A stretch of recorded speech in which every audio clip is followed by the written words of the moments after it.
Hey up! Right, I'd intended doing a review on some boots today, but I'm going to leave that until next week. If you remember, a couple of weeks ago I made a video about, tyres and brakes on motorcycles.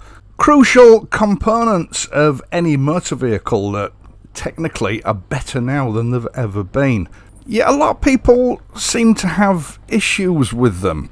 Now, I think about 90% of the comments to that video were in agreement with my observations in that people have unrealistic expectations as to what these components are capable of, or in the case of braking systems, how they should be set up.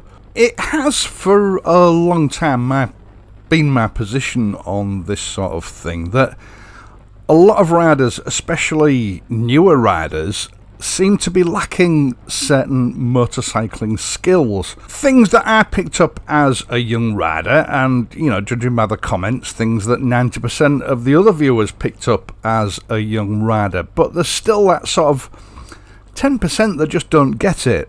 And whereas I thought that video would be helpful to some of the younger, less experienced motorcyclists, it actually seemed to provoke quite the opposite reaction, which I found a bit worrying. The sort of rebelling against the need to adapt the riding manner to the prevailing road conditions, thinking that the onboard technology, things like ABS and traction control, are there to take care of everything for them. And I'll be honest, I've suspected this for a while, but that video, or the comments on that video, really opened my eyes. And it raises the question that is this electronic intervention that we see on motor vehicles these days, perhaps not quite so much motorcycles, but certainly cars, making drivers and riders dumber? Is it removing some of their essential skills because they believe they can just leave their safety in the hands of these, electronic systems on the vehicles? Now, from next year, I think it is, we're going to see speed limiters rolled out on new motor vehicles.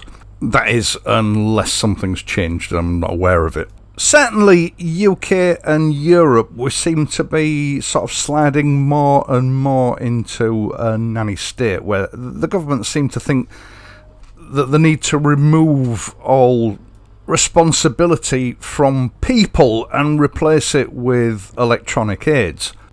I mean, we know that for some time, the UK government has been pushing for fully automated driverless vehicles, which I personally think is crazy. We're 20, maybe 30 years away from that kind of technology being good enough.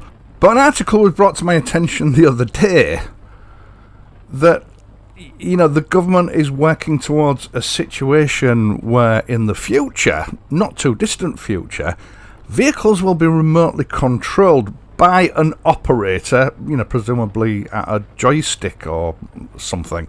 And there were even some discussions as to whether it's going to be permissible for these vehicles in the UK to be controlled by operators in foreign countries. Now, this opens up an entire can of worms in my head that I'm not even going to go into.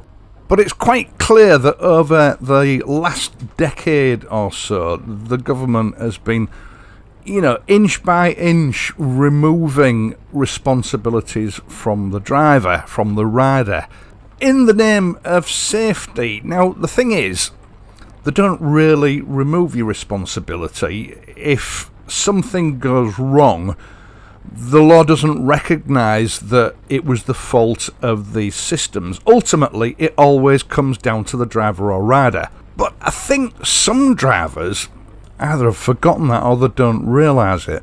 If you have an accident, you can't really blame it on your tyres or your ABS system or your traction control system, because the ultimate responsibility lies with the human operator of that vehicle. They are just safety aids. And the situation's going to be the same with speed limiters. If you get caught speeding, you can't turn around and say, well, my speed limiter didn't work.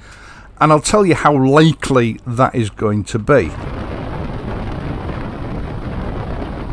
My partner recently replaced her old Mini. She got a new one just before Christmas. I've hung on to my old one because Mini are no longer making manual gearbox vehicles. They're all automatics and I don't want an automatic. But whenever we go anywhere together, whether I'm in my car or her car, she likes me to do the driving.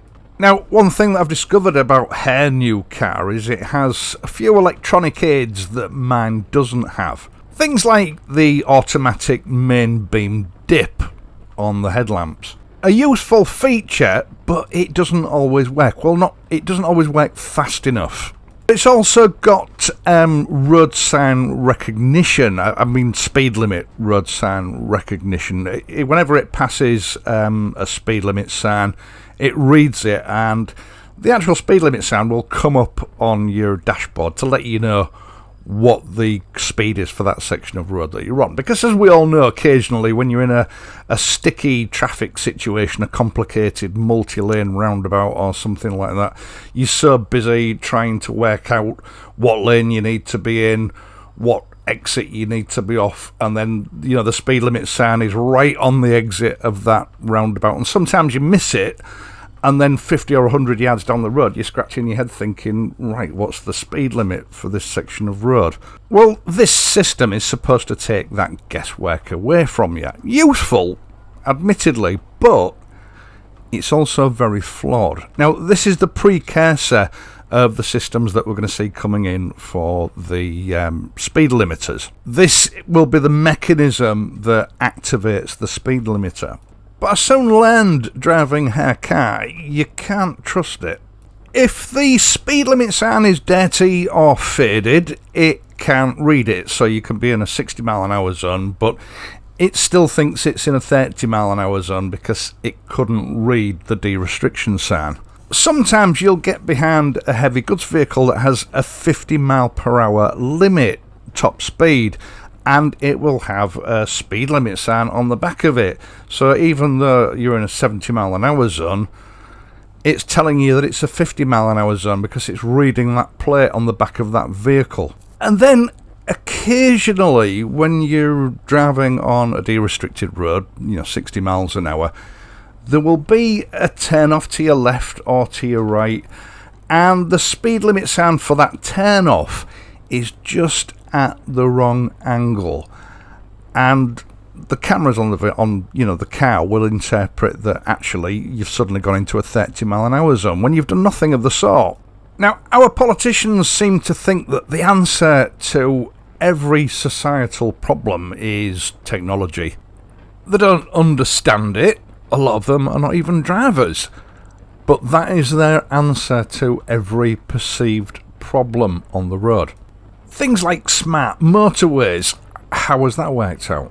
My car has a collision avoidance system, little sensors on the front that determine if you're approaching a hazard too fast and there's likely to be an accident, and it will send you a little warning signal and even cut the engine, or at least reduce the engine power and apply the brakes. In the 3.5 years that I've had that car, it's activated about 5 times, and on each and every one of those times it's left me scratching my head as to why it did it, because the road ahead was clear. Now, I think the temptation with human beings is that if there's some sort of device installed in a motor vehicle which takes away, in their mind, a responsibility that they currently have, they're quite happy to relinquish that responsibility to that system. They shouldn't, because that system is there as a last resort. It's an emergency system, but they do. Now, over the last week, I've had a good look into this and various other, aspects of rider and driver behaviour. ABS was pushed on us as a road safety feature. It was supposed to reduce the incidence of serious accidents. And I have to confess, I would need to have weeks studying this before I could come to any definitive conclusion. But is it working? Because the statistics currently show that accidents, serious accidents, are on the increase. in the UK. Now, in all those statistics and studies, I've not been able to find any definitive answers as to why this might be the case. But could it be? And I'm just putting the question out there because, as I say, I don't really know the answer. But could it be that this is the result of people relinquishing responsibility to those onboard electronic safety controls that the vehicles are fitted with?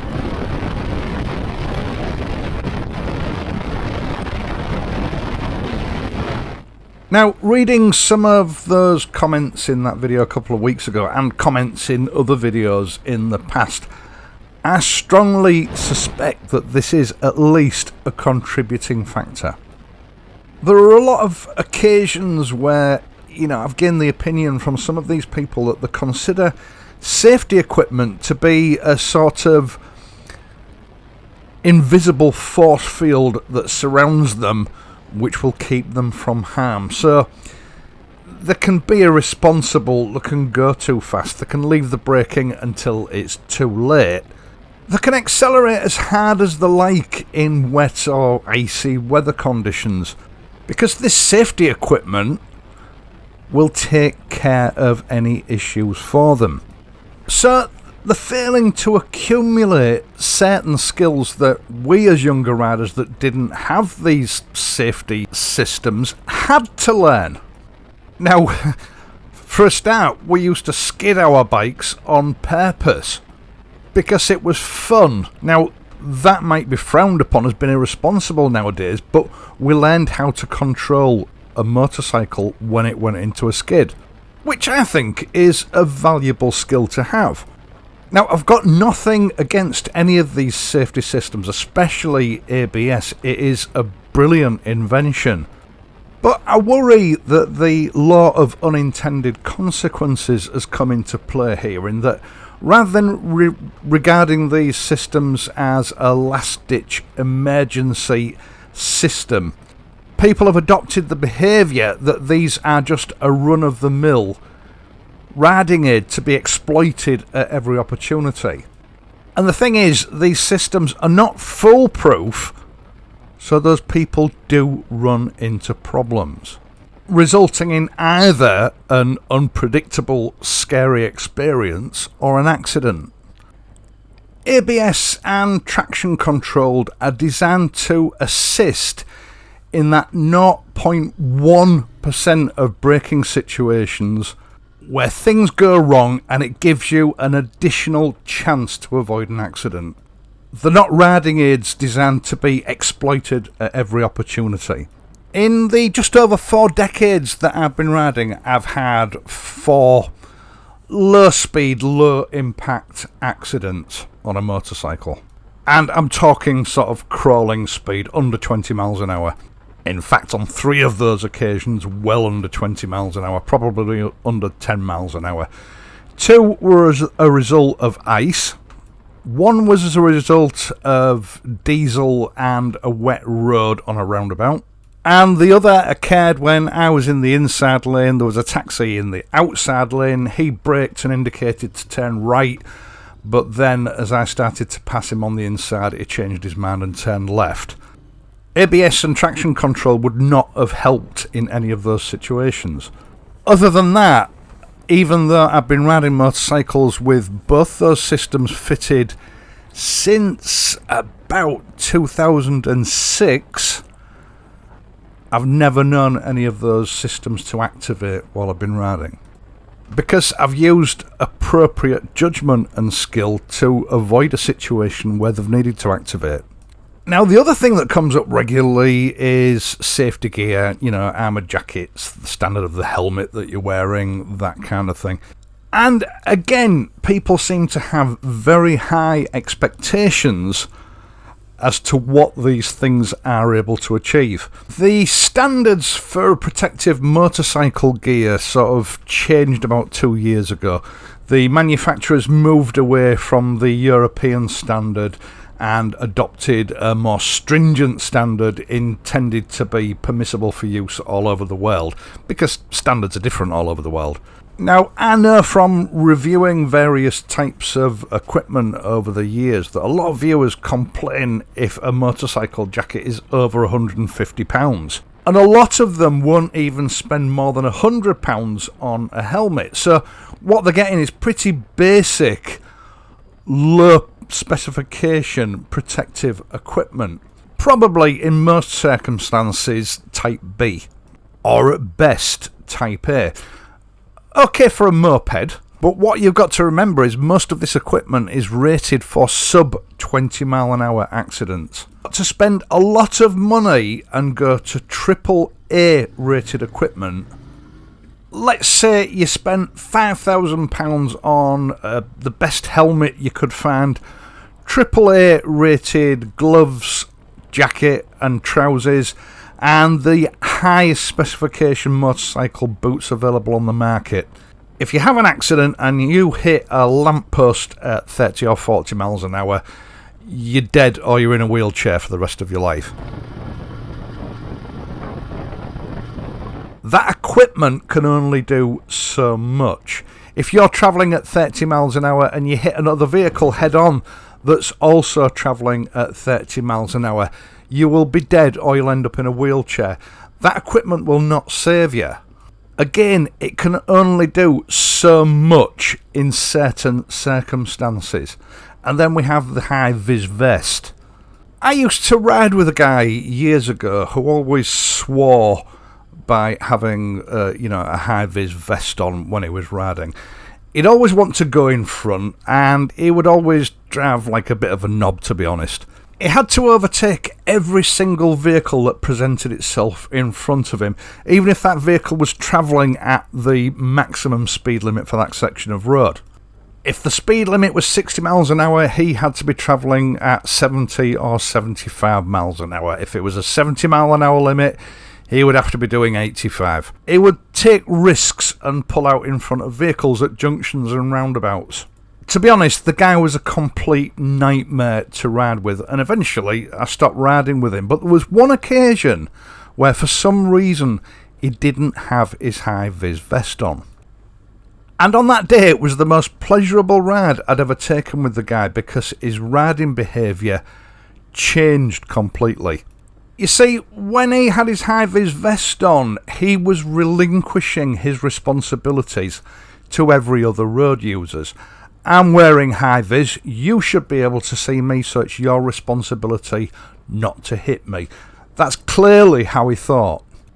So when he didn't have it, he felt more vulnerable. Now, about 14 years ago, the UK Department for Transport commissioned a study to be done on high-vis equipment, and I think what they were angling at, they were thinking about making it law for motorcyclists to wear high-vis jackets. Now, the conclusion that this study came to was that actually high-vis jackets are not that good at making you noticeable to other road users.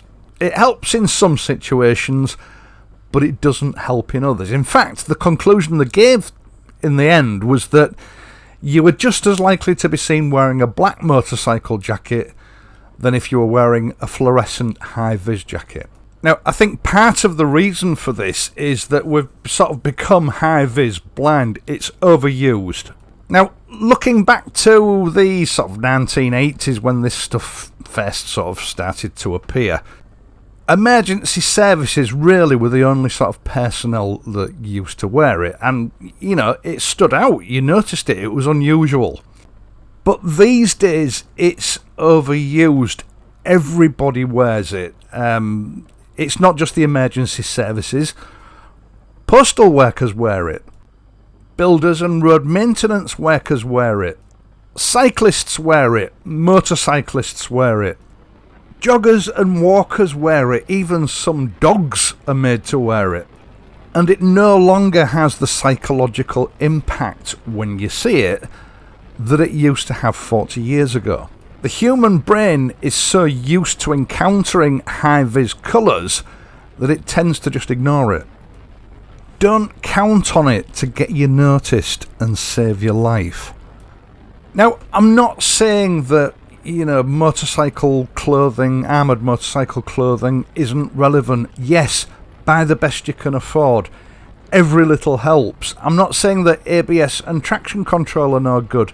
Yes, they are relevant pieces of safety equipment, providing they're used properly. And I'm not saying don't wear high-vis clothing if you think it helps. What I'm saying is, adjust your expectations as to what all these safety aids are capable of doing for you. Develop your safety skills as a motorcyclist as the first line of defence. Don't put all your reliance on safety aids or your sat-nav. Now, there's just one thing that I want to quickly touch on before I go.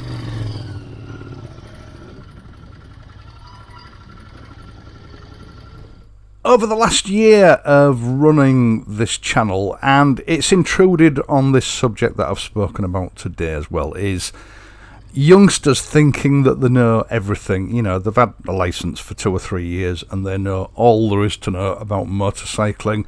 I'm an old man, I'm out of touch, I'm not up to speed with technology, I don't know what I'm talking about. To some extent, this is a generational thing, I know that. I was pretty much the same when I was 18 or 19. I thought I knew everything. I probably wasn't as vocal about it as some of these young people, but then, that's the internet for you.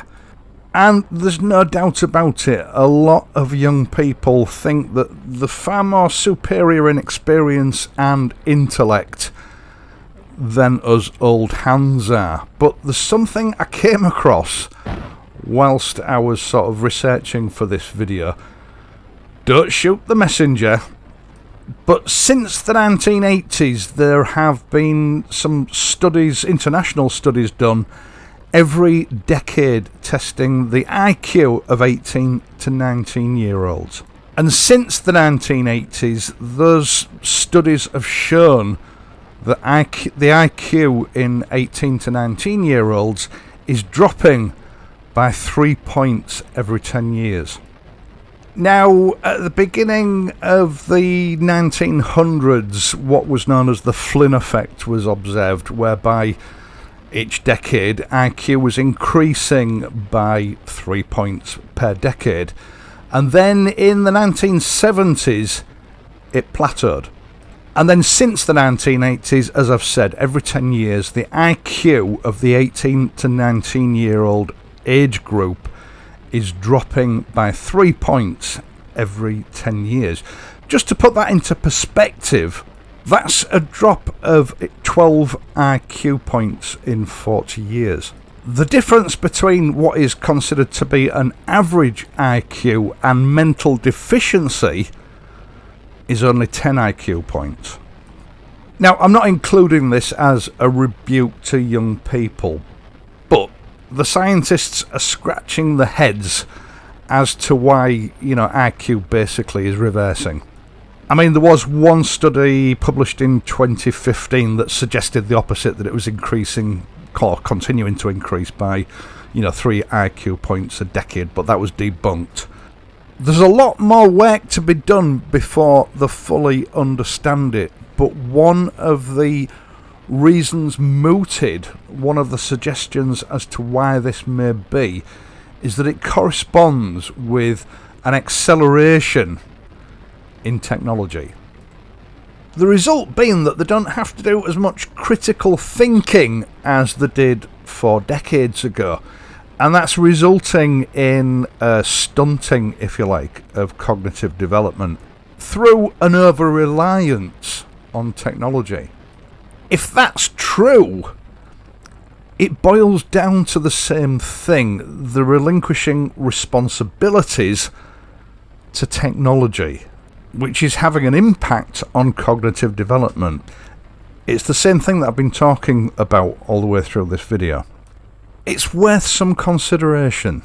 Right, once again, thank you so much for taking the time to watch this and my other videos, and in doing so, helping to support this channel. I really do appreciate it. I would also appreciate it if you would leave a like, subscribe to the channel if you're not already a subscriber, and if you do subscribe, hit the notification bell and ensure that your notifications in your channel settings are enabled. That way you'll be informed whenever I upload a new video.